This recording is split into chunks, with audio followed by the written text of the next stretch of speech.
So hello everyone. हमारी इस chapter की 3 वीडियोज अभी तक आ चुकी हैं। उसमें से हमने कॉमन फोर्सेस इन मैकेनिक्स पढ़ा था। आज हम कॉमन फोर्सेस इन मैकेनिक्स का एक और टॉपिक उस पर रह गया था, जो था आपका स्प्रिंग फोर्स। स्प्रिंग फोर्स के बारे में पढ़ना चाह रहे हैं। देखिए, स्प्रिंग फोर्स होता क्या है, जरा समझते हैं। सपोज दैट ये हमारी एक रिजिड सपोर्ट है और इस सपोर्ट से हमने एक वायर को इस तरह से लटका के रखा है। ठीक है, मतलब एक जो स्प्रिंग टाइप की होती है, आपकी जो पेन के अंदर भी स्प्रिंग है होती है, बिल्कुल एग्जैक्टली सेम वही स्प्रिंग है। बस इसका मास वेट ज़्यादा कम कुछ भी हो सकता है, लेकिन स्प्रिंग वही है, बिल्कुल एग्जैक्टली सेम। अब इस पर हमने क्या किया, एक बॉडी को इसको इस तरह से इस पर अटैच कर दिया, यानी कि एक एम मास की बॉडी को इस पर अटैच कर दिया। और ये हमारा है सरफेस, ये हमारा है सरफेस। ओके। अब हमने क्या किया, देखते हैं। हमने इस पर एक फोर्स लगाया, हमने इस पर एक फोर्स लगाया, मान लो इस डायरेक्शन में फोर्स लगाया, इस डायरेक्शन में एक फोर्स को अप्लाई कर दिया। ओके। तो अब इसके साथ क्या क्या चीज़ें होंगी उसको समझते हैं। बहुत इंटरेस्टिंग टॉपिक है, बहुत इंटरेस्टिंग। अब देखते हैं क्या क्या चीज़ें हुई हैं। देखिए बच्चों, क्या हुआ। अब आप एक चीज़ समझना, मान लो आपके पास ना, पहले इसको इसको हटाने से, इसको देखने से पहले मैं एक दूसरी चीज़ पहले आपको समझाता हूँ, फिर इस पाएंगे दोबारा। मान लेते हैं हमारे पास एक स्प्रिंग है। ठीक है, इस तरह से स्प्रिंग है। इसकी लेंथ मान लो थी यहाँ से लेकर यहाँ तक की 10 सेंटीमीटर। इसकी लेंथ थी पूरी 10 सेंटीमीटर। अब आपने क्या किया, इस स्प्रिंग को खींचा, यहाँ तक ले गए। यहाँ से मान लो अटैच है या फिक्स है, या दोनों तरफ से खींचा, कोई फर्क नहीं पड़ेगा। मेन हम देखना चाह रहे हैं कि एक्चुअल में इसमें अंदर क्या क्या चीज़ें होती हैं। मैंने इस स्प्रिंग को पकड़ा और खींच दिया। ठीक है, 20-25 सेंटीमीटर तक खींच दिया, 25 सेंटीमीटर तक। उसके बाद फिर मैंने इसको छोड़ दिया यहाँ से अचानक से। तो जब छोड़ा तो स्प्रिंग अपने पोजिशन पर वापस जाएगी। देखिए क्या हुआ, जब मैंने इस स्प्रिंग को खींचा और स्प्रिंग को छोड़ा, तो ये स्प्रिंग अपनी पोजीशन पे जाने की कोशिश करेगी। लेकिन अब होगा क्या, यहाँ पर होगा क्या, ये स्प्रिंग अपने इस 10 सेंटीमीटर तक ही नहीं रहेगी, थोड़ी सी बड़ी हो जाएगी, थोड़ी सी बड़ी, बहुत ज़्यादा नहीं, थोड़ी सी बड़ी हो जाएगी।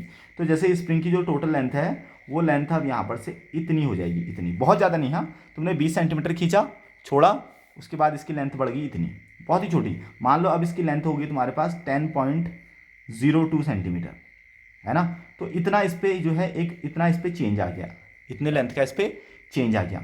तो अब देखिए, जो मैंने इस स्प्रिंग पे फोर्स लगाया है, जो मैंने इस स्प्रिंग पे फोर्स लगाया, उसको बोलते हैं स्ट्रेस, उसको बोलते हैं स्ट्रेस। और इस स्प्रिंग की टोटल लेंथ थी 10, और जब मैंने इसको खींचा तो इसकी लेंथ होगी 10.02।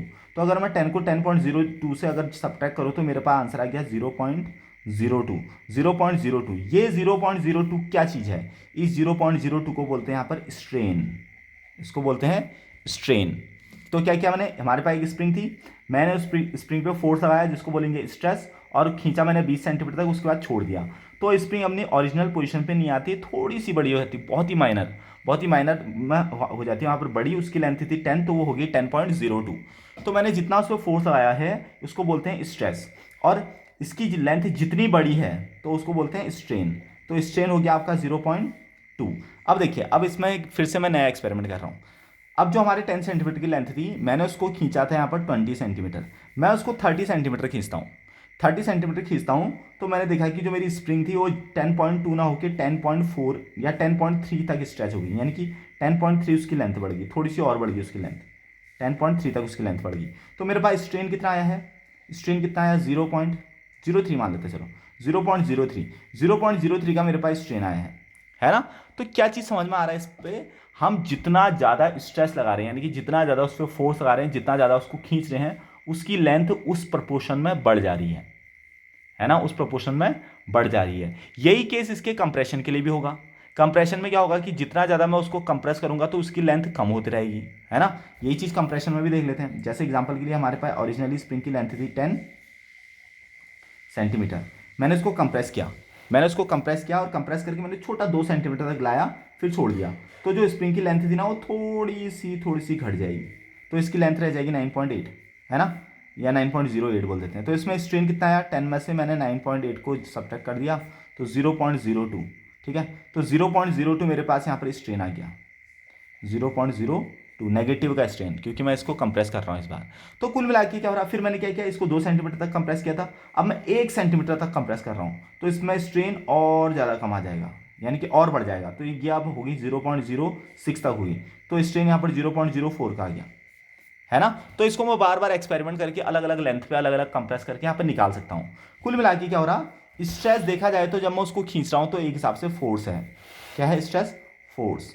और जो स्ट्रेन है जितने का उसमें चेंज आ रहा, उसको मैं एक्स बोलूंगा, क्या बोलूंगा, एक्स। तो फोर्स इस किसके प्रोपोर्शनल हो रहा, स्ट्रेन के, फोर्स प्रोपोर्शनल हो रहा है स्ट्रेन के। इसके बारे में ना इस जो ये हमारे पास ये फॉर्मूला निकल के आ रहा है, ये सेकंड बुक का पहला टॉपिक है हुक्स लॉ, उसमें भी पढ़ेंगे इसको, ठीक है। लेकिन फिलहाल यहाँ पर स्प्रिंग फोर्स के बारे में दिया है तो इसलिए उसको पढ़ लेते हैं। तो यहाँ पर क्या हो रहा है, मैं जितना ज़्यादा फोर्स लगा रहा हूँ उतना ज़्यादा उस पर स्ट्रेन आ रहा है, जितना ज़्यादा मैं फोर्स लगा रहा हूँ उतना ज़्यादा स्ट्रेन आ रहा। अब फोर्स को यहाँ पर एफ से ही बोलेंगे और प्रोपोर्शनल टू स्ट्रेन को बोल रहा हूँ एक्स, है ना।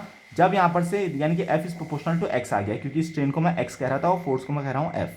तो जैसे ही मैं प्रोपोर्शनल का साइन हटाऊंगा तो यहाँ पर एक कांस्टेंट आता है, उस कांस्टेंट को बोलते हैं के। और यहाँ पर क्या हो रहा है, चेंज क्या आ रहा है, नेगेटिव फोर्स लगा रहा हूँ इस डायरेक्शन में और स्ट्रेस अपोजिट डायरेक्शन में हो रहा है, जैसे स्ट्रेन अपोजिट डायरेक्शन में हो रहा है। एक्चुअल में हो क्या रहा है जरा समझते हैं। फिर से देखिए नेगेटिव साइन क्यों आया, ये मेरे पास एक ब्लॉक था, मैं इसको यहाँ को जब खींच रहा हूँ तो इसको तो बोलते हैं फोर्स, लेकिन अब क्या होता है कि ये जब मैंने जैसे मैं इसको छोड़ूंगा तो यहाँ पर ना ये अपनी पोजीशन को वापस लाने के लिए एक दूसरा फोर्स लगाता है जिसको बोलते हैं restoring force.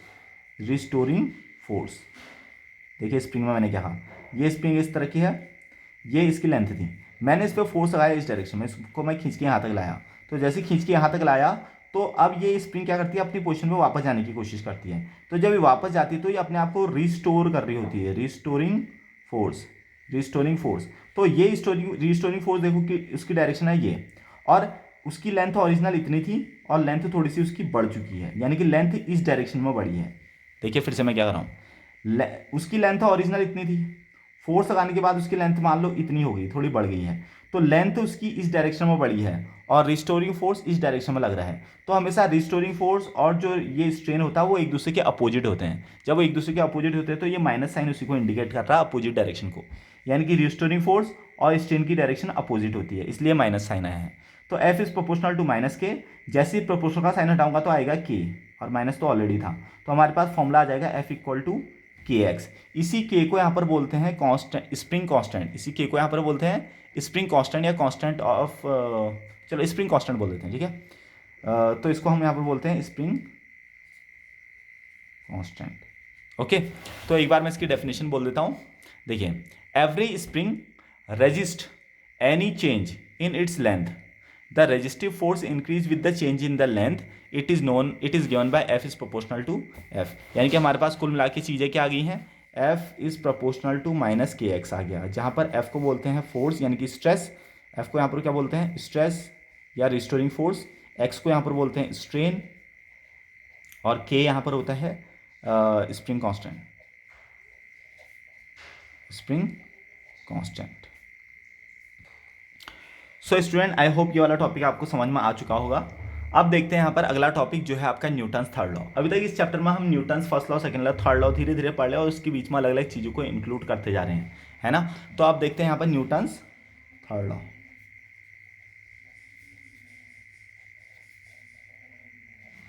Newton's third law, देखिए अब न्यूटन्स थर्ड लॉ क्या होता है।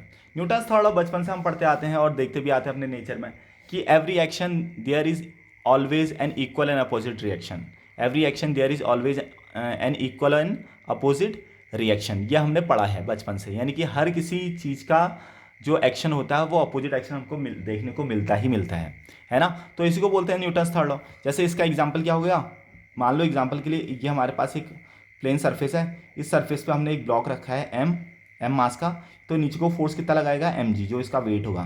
तो mg फोर्स लगाएगा तो इतना ही फोर्स यहाँ पर अर्थ भी इसको ऊपर को लगा रही होगी, जिसको बोलते हैं रिएक्शन फोर्स, है ना। तो हमारे नेचर में देखा जाता है कि जितना फोर्स, अगर कोई बैलेंस चीज़ है, अगर कोई बैलेंस चीज़ है, ठीक है, कोई रुकी हुई बॉडी है, तो जितना फोर्स इस डायरेक्शन में लगेगा उतना ही फोर्स उस डायरेक्शन में भी लगेगा, है ना। इसको बोलते हैं तुम्हारा Newton's third law, Newton's third law. तो ये बैलेंस चीज़ों में हम देखते हैं कि जितना एक्शन होता है उतना ही उस पर क्या होता है, रिएक्शन होता है। अब जरा एक और चीज़ समझते हैं। फॉर एग्जाम्पल, यहाँ पर मेरे पास एक कोई बॉडी है, ठीक है, यहाँ पर मेरे पास कोई एक बॉडी है। तो अब क्या होता है कि अगर मान लो मैंने इस डायरेक्शन में इस पर फोर्स लगाया तो इतना ही फोर्स पीछे को नहीं लगेगा, ये चीज़ समझिए आप, इतना ही फोर्स पीछे को नहीं लगेगा, क्योंकि इतना ही फोर्स अगर पीछे को लग गया है तो ये बॉडी तो मूव कर ही नहीं पाएगी। मैं जितना ज़्यादा फोर्स बढ़ाऊंगा उतना फोर्स अपोजिट लगेगा, क्योंकि न्यूटन्स थर्ड लॉ तो ये कहता है।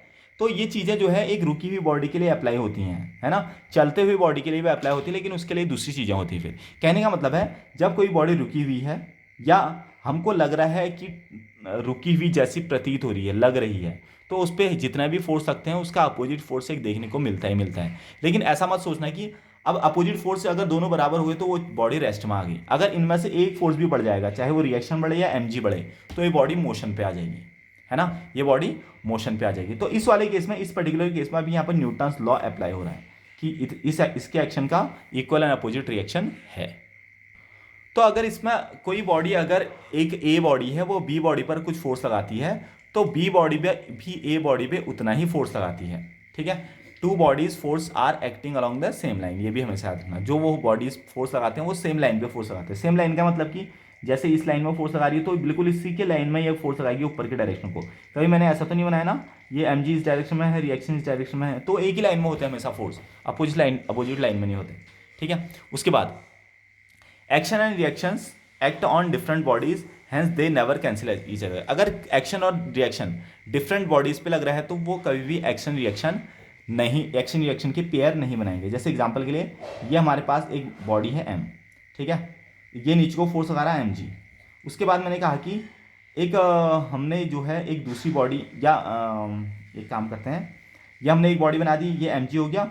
अब मान लेते हैं कि ये बॉडी इस पर फोर्स लगा रही है, कुछ फोर्स लगा रही है, तो ये वाला फोर्स और ये वाला फोर्स अभी बराबर नहीं होंगे कि एक तो ये एक लाइन में नहीं है और दूसरा अलग अलग बॉडीज़ पे लग रही हैं, अलग अलग बॉडीज़ पे लग रही हैं, तो यहाँ पर ये एक्शन और रिएक्शन फोर्स बराबर नहीं है ना। तो आपको समझ में आ रहा होगा। जैसे इसका एक और एग्जांपल लेते हैं। जैसे एग्जांपल के लिए एक ब्लॉक ये है, एक ब्लॉक ये है, एक ब्लॉक ये है, तो यहाँ पर एक्शन हो रहा मान लो एम जी, तो इसका एक्शन इसके रिएक्शन के बराबर नहीं होगा, ये दोनों में अंतर होगा, क्योंकि यहाँ पर जो फोर्स लगा रहा है वो ये बॉडी लगा रही है अर्थ पे, और यहाँ पर जो रिएक्शन लगा रहा है वो ये सरफेस लगा रही है अर्थ पे, तो यहाँ पर ये आर एम जी के बराबर नहीं है।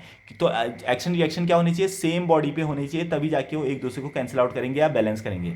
डिफरेंट बॉडीज पे जो है एक्शन रिएक्शन पेयर वर्क नहीं करेगा।